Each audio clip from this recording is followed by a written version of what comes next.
Right guys, hello and welcome back to my Welcome back to my fantasy football game week preview for game week upcoming. I think it's game week 5 upcoming. Yes, there's some big games, and this is the current team that I'm looking at right now that I have. Onana against Brighton, Pau Torres against Palace, Gusto against Bournemouth, Saliba against Everton, Eze against Villa, Foden against West Ham, Salah against Wolves, Martinelli against Everton, Crystal Palace. Watkins is playing Crystal Palace, not Crystal Palace playing Watkins. Well, technically they are, but you know. Haaland playing against West Ham and Vissart playing against Newcastle. Now, to start off with, I know there's been a bit of injury news, but no one in my team is injured, so I'm quite in the clear right now with all that, I believe. Obviously, Salah stayed. He's gone past the Saudi transfer window. He will be a Prem player for like another 4 months until January. Looking at the fixtures here, you can see that Salah will be playing first in the game week in my team. A lot of big 3 o'clock fixtures with City and United both being at 3. Both Manchester teams on at 3 o'clock.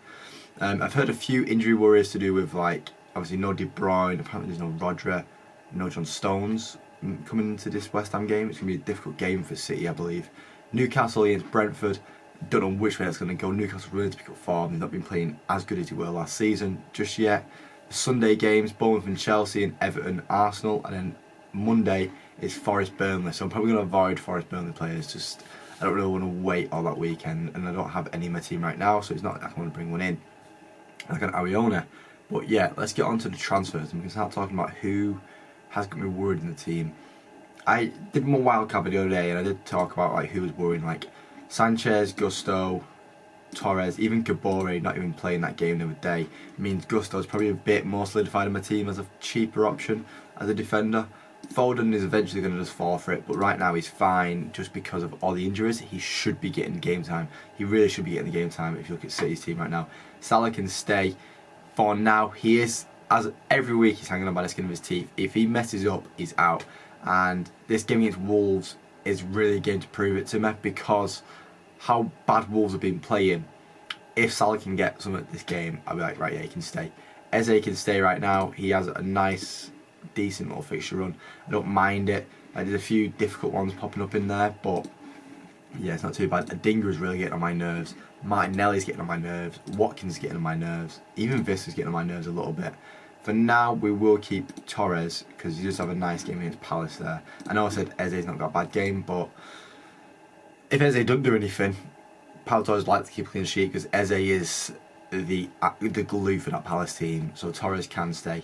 I do have Onana in the team right now for the game week. I don't know how I feel about having Onana in the team, but the fixtures do get easier soon, and hopefully he can be a point man against Brighton again. Sanchez against Bournemouth away. He is good rotation right now, but I do think I'm going to move to an Areola eventually. But Sanchez can stay. I'm not going to make that transfer yet. Kabore, once again, I looked at that defence, and that is stupid, and I know he's away against us, but he's going to have to stay in there in the team. Maybe Gusto against Bournemouth could do something.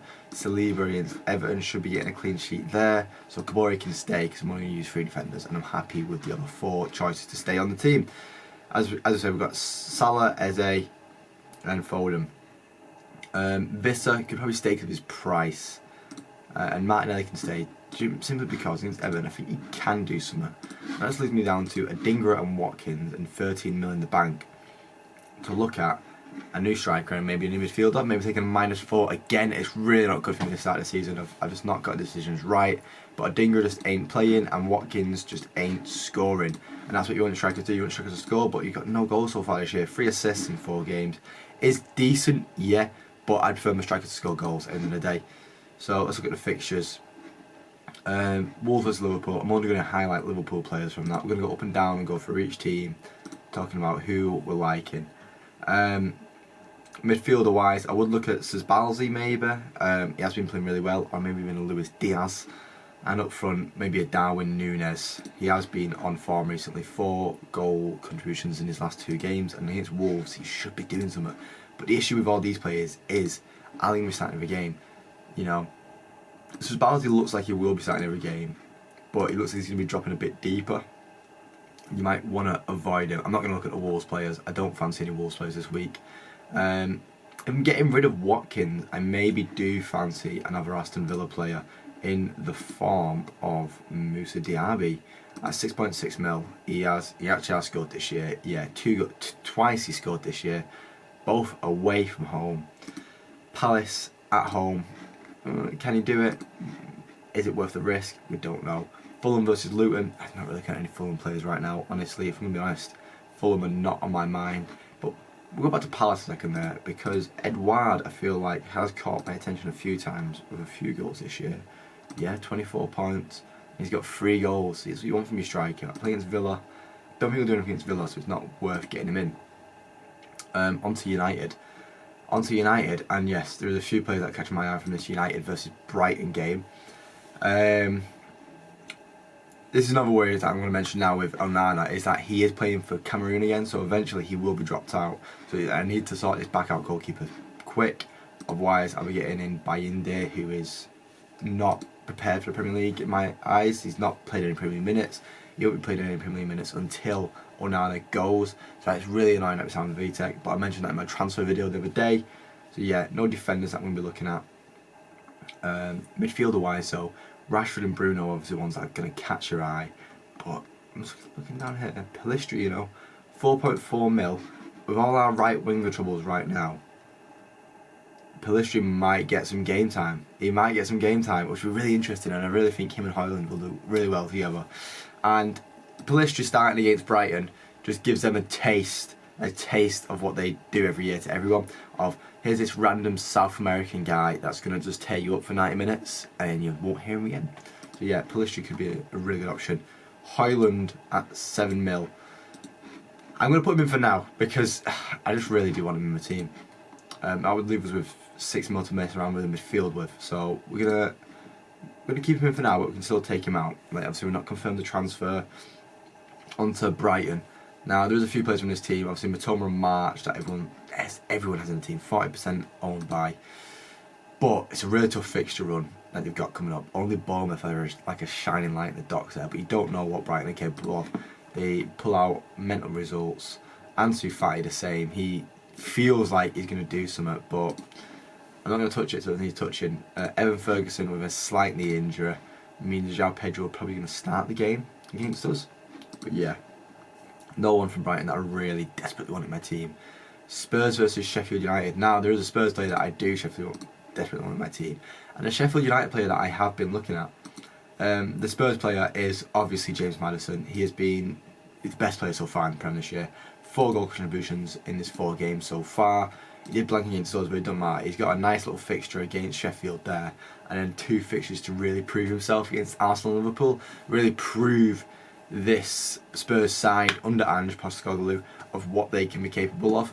Like, Arsenal away and Liverpool at home are going to be 2 real tough fixtures, but after that it's a nice run. So I might sit on it to wait and see how these 2 games go, and then afterwards jump onto that boat and just swim. But yeah, no one else from this midfield really stands out to me apart from Maddison. You know what, we'll stick Maddison in now, and then we'll think about stuff later on. I know we're on minus 1.8, but this is stuff to think about. We're just thinking about what we're going to do here right now. On to Sheffield United, and Sheffield United have one person that I caught my eye, and that is Cameron Archer. For 1 game so far, got 1 goal, 1 assist, and his assist was a hit the post and bounced the keeper. But he has a really tough fixture run, looking at it here actually, which is a bit worrying. But at 4.5 mil, if this guy can start performing, if he does good performances in these 2 games here, he's going to be a shoo-in in most people's teams. 4.5 mil, bargain of a player. On to West Ham versus City. Now, obviously, a lot of West Ham players have been catching people's eye because West Ham have been doing really well again. As I said, I've already looked at Areola. That's a later transfer when I've got that free transfer just to make and just push into my team. Right now, when I need to make these desperate decisions, and they are desperate decisions right now that I'm making, it's not worth it. Jared Bowen, you know, one of them, also been really mint this year. Another person with 4 goal contributions for the year. Really tempted to get in. Same with James Ward-Prowse, 4 goal contributions, but only 3 games. It is really tempted to get into the team. But yeah, not against City. Not against City at all. I think he can do something against City. Am I going to put all my money on 0 though? No, I'm not. City, it was looking at everyone from City really, innit? I currently have Foden and Haaland, so I don't really need another player. But this guy, you know, he does scream out to me of like, oh, you know what, just get Alvarez in your team. Just go for it, go get Alvarez in your team, because why not? I theoretically could, instead of taking out a Dingra, I could just take out Visser instead and then bring in Alvarez. It would work just the same. And I'm really tempting myself there actually. Might be worth it, but look, Foden should be playing. There's a lot of injuries in the team right now. Foden should start this next game. Grealish injured, Kovacic injured, De Bruyne injured. As I said, Stones injured. It wasn't Rodrigo that was injured, it was Kovacic. But yeah, Grealish injured means that you should really be seeing a Foden, Bernardo and Doku maybe, and then a Rodri in the team, and then Haaland and Alvarez is probably going to see, with Bernardo and Rodri playing in them back rows, Alvarez playing through the middle with Haaland just behind Haaland, and then Foden and Doku out wide. Tom didn't play, so I'm happy with my Foden in the team at this moment in time. On to Newcastle versus Brentford. So that's really tempting to actually maybe look at, instead of taking a Dinger out, taking out Visser and just, you know, going, yeah, go on City, do your worst. Who we're on to? We're on to Newcastle, and as I said, they've not been playing well. Been catching my eye a bit with like players like Harvey Barnes, who has been playing okay, but he's not been starting. It's not working in the team if he's not going to be starting the game. He was Leicester's best player last year. And then Isak, he had a good first game week, but has dropped off. Callum Wilson, not playing, not starting, not worth it. It's just Newcastle all over the place. Eddie Howe's been given this pot of gold, and he's just never seen it in his life, so he don't know what to do with it. Brentford. Now this is why I'm worried about Visser in the team, because it's a tough game, Newcastle away. It really is. Looking up at the pitch, it's, you know, there is a rise in the pitch and everything. It's difficult. And Buemo may be tempting, but just not this week. Not this week. No one from there is really screaming out to me. Bournemouth versus Chelsea. Now there is a Bournemouth player that's screaming out to me, and his name is Dom Solanke. He has been involved in a goal. 3 goals so far this year. I was going to say goal every game, but they didn't score in one of the games. And in my memory, Bournemouth always seemed to torment Chelsea at home. There's like the 4-0 and stuff like that. I think Bournemouth could do something this weekend, especially with how Chelsea is still struggling from last year.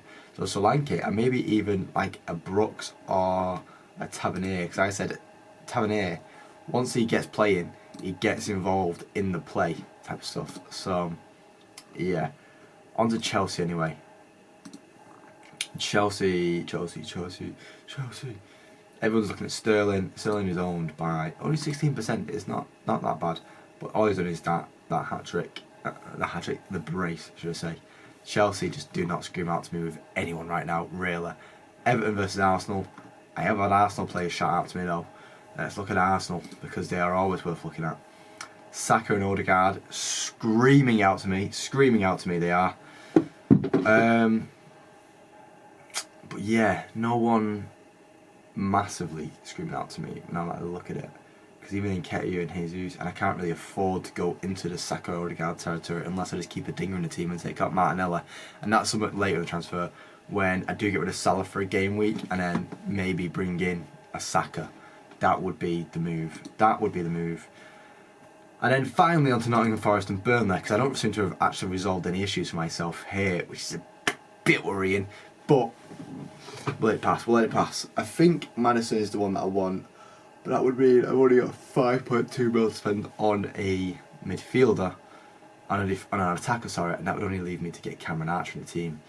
So maybe the move would be bringing in Alvarez, looking at the team right now, or maybe dropping Højlund down to someone. I'll have to look at what strikers are really screaming out to me after speaking about this. Gibbs White, I have spoken about how this guy screamed out to me when he played against Dawes. He got 2 assists. I reckon he can do bits against Burnley, but am I going to bet my house on it? No. Awione could be really tempting to get in the team at 6.6 mil. Give me an extra 0.4 mil to spend on a player and give me 5.4 mil instead of... No, 6.4 mil it would be. 6.4 mil if I was to get Right, let's look at midfielders. Midfielders below 6.5 million, and then who's screaming out to me is Ward Prowse potentially, but look at it, it's not that great of options when you get down to this low price. I've already got Eze in the team. Andreas could be tempting maybe, playing against Luton at home. That could be the move, and then got Palace away, Chelsea at home, Sheffield United at home. That's a nice run for Pereira. If he can stay fit, that could be it. I said, we've got Gibbs White as well, he has Burnley, then he's got City. Not worth it. Not worth it at all. Paqueta has got City and Liverpool, really not worth it. I think Andreas Pereira might be the move for that midfield upgrade. And it gives you a 0.5 mil to just push into the team at some other point, somewhere else in the team. Maybe like next week upgrading this Vissa into an Ariona. But that would change the team in the fact that I now have 5 midfielders I'm happy to start, and then two strikers. Am I going to put my money on Højlund? We're going to look at the other forwards that are on the options right now. Obviously Ferguson's injured, Alvarez really tempting, 5 goal contributions for the year so far, but I've already got 2 City players in. If Alvarez does get involved in a goal, Haaland and Foden are unlikely to be involved in it too. With him, Edouard against Villa, I told you I don't really want to look at it. Arioni against Burnley, but like Gibbs White, is playing City next. Darwin Núñez, no, would be out of my price range. No, he wouldn't actually, would he? He would be right in that price range, playing against Wolves away. Maybe tempting. I think I am just going to put my money where my mouth is and put Højlund in the team, take -4 and stick Højlund in the team. I think that's what we're doing. I think that is the move, guys. We're going to make transfers and we're going to risk it. Confirm transfers, -4 points. Again, -4 points. It's really frustrating me now. But this means Andreas, you can get in the team. And we're going to captain Haaland. And our vice captain for the week will be Salah against. Yeah, but like Haaland should start the game, like realistically. Yeah, Estupiñán. Would I play him? It's really what's really awkward about my team right now is a lot of them are on a bad rotation. So that's why bringing in Andreas, especially playing at home, puts him in good rotation for home and away fixtures. Now I've got 4 home fixtures, 11 away fixtures. It is a bit worrying, but we will sort it out slowly. Højlund, yeah, in the team, he's fine. Eze, that's fine. Foden, I'm happy with. I've spoke about. I'm really happy with that. Salah, I'm happy with that. Haaland, I'm happy with him. Martinelli, yes, I said I can upgrade it. We're going to wait on that upgrade at some point. We're going to push it into the team, try and get a Saka or an Odegaard. Andreas, as I said, these fixtures look really nice for him coming up. Yeah, I am really happy with that actually. When he gets to here, it maybe will be a bit worrying, but that's the problem for Callum next month. That's a whole month away. This fixture here is, oh, where's it gone? This fixture here is already end of October. By the time we're getting to November territory, and then that's a worry for the next break, which I have already said. I'm going to worry about maybe making transfers in that one. I might wait till the November one still, but the October one is probably the one that I'll make my wildcard decision in. So for the next 4 weeks, this is a mint team to have. No complaints. Maybe Gusto can come out of the team at some point. Maybe Pau Torres can come out of the team at some point, depending on when Alex Moreno comes back.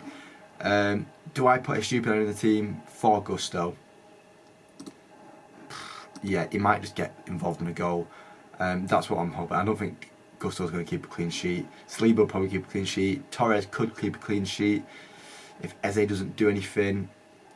Yeah, I'm happy with that team. This is this team for the week.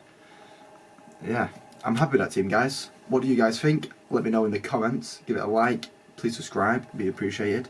But yeah, and I'll see you at the end of the game week to see how this team is done. Thank you for watching.